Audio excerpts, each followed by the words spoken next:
Deutro Melayu mengenal bangsa Deutro Melayu dan peradabannya. Salah satu kelompok ras Melayu di Indonesia adalah Deutro Melayu. Deutro Melayu adalah sebutan bagi ras Melayu yang datang pada gelombang kedua setelah Proto Melayu. Deutro Melayu juga disebut sebagai ras Melayu Muda.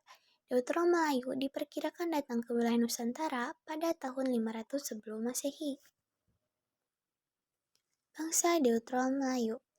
Menurut M. Habib Mustopo dalam bukunya yang berjudul Sejarah untuk kelas 1 SMA, Deutro Melayu adalah penduduk yang dianggap sebagai pendatang baru di daratan Asia. Penduduk bangsa Deutro Melayu juga dikenal sebagai salah satu pendukung peradaban Megalitikum. Deutro Melayu adalah ras yang berasal dari Indochina, bagian utara yang kemudian masuk ke wilayah Indonesia. Penduduk Deutro Melayu masuk melalui Semenanjung Malaya dan berhasil memasuki wilayah Pulau Sumatera hingga akhirnya tersebar ke seluruh Nusantara. Detailnya, bangsa Deutro Melayu memasuki wilayah Nusantara melalui jalur barat. Mereka menempuh rute dari Yunan, Teluk Tonkin, Vietnam, Semenanjung Malaysia, dan akhirnya sampai di Nusantara. Akibat kedatangan Deutro Melayu ini, masyarakat atau penduduk Proto Melayu terdesak ke kawasan pedalaman Nusantara.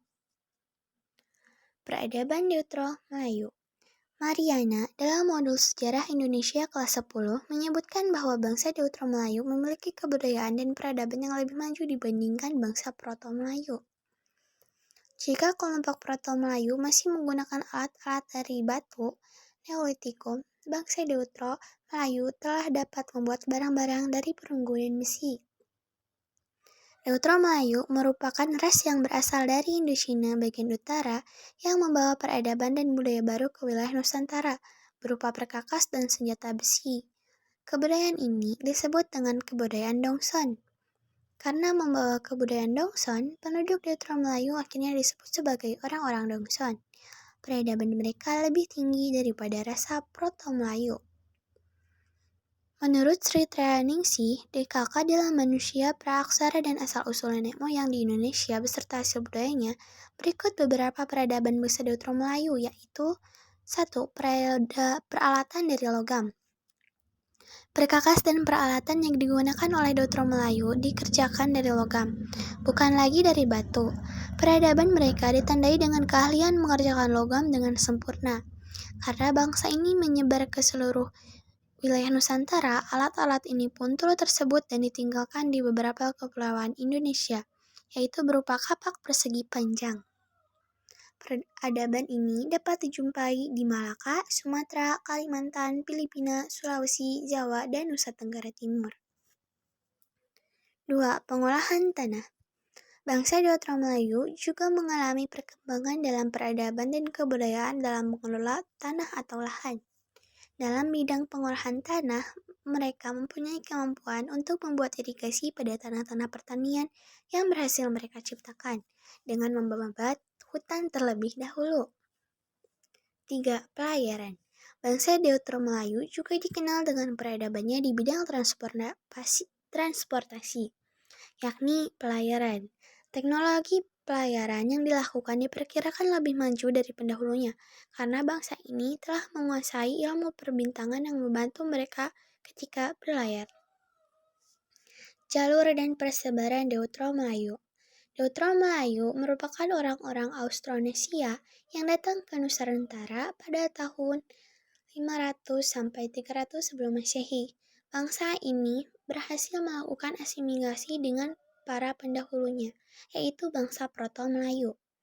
Dikutip dari seri IPS Sejarah 1 SMP kelas 8 oleh Prawoto, Deutro Melayu berasal dari Dongson di Vietnam Utara.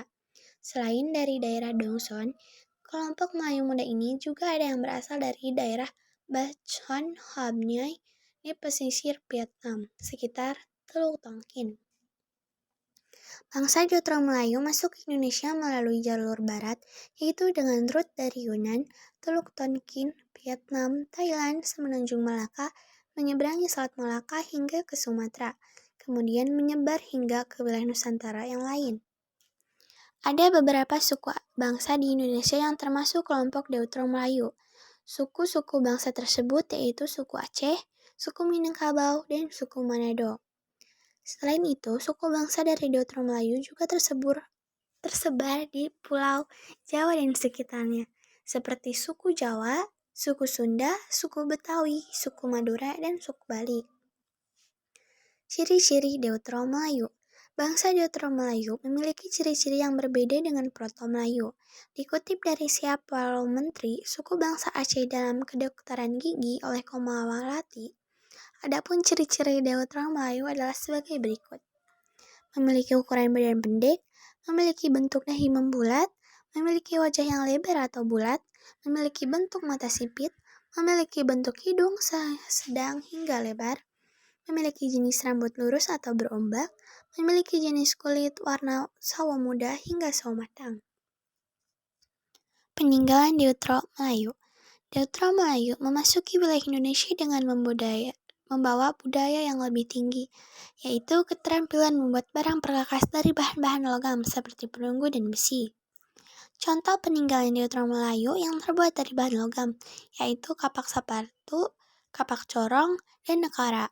Selain dari bahan logam, Deutero Melayu juga memiliki peninggalan benda yang terbuat dari bahan batu, seperti menhin, dolmen, sarkofagus, kubur batu, dan ponden berundak. Tidak hanya ahli membuat barang dari logam dan batu, Deutero Melayu juga memiliki kemampuan dalam bidang pengolahan tanah, yaitu membuat irigasi pada tanah-tanah pertanian yang berhasil mereka ciptakan. Kedatangan nenek moyang bangsa Indonesia ini membawa perubahan penting terhadap cara kehidupan penduduk asli. Mereka jugalah yang memperkenalkan cara bercocok tanam, berburu, menangkap ikan, memelihara hewan, hingga cara bertani.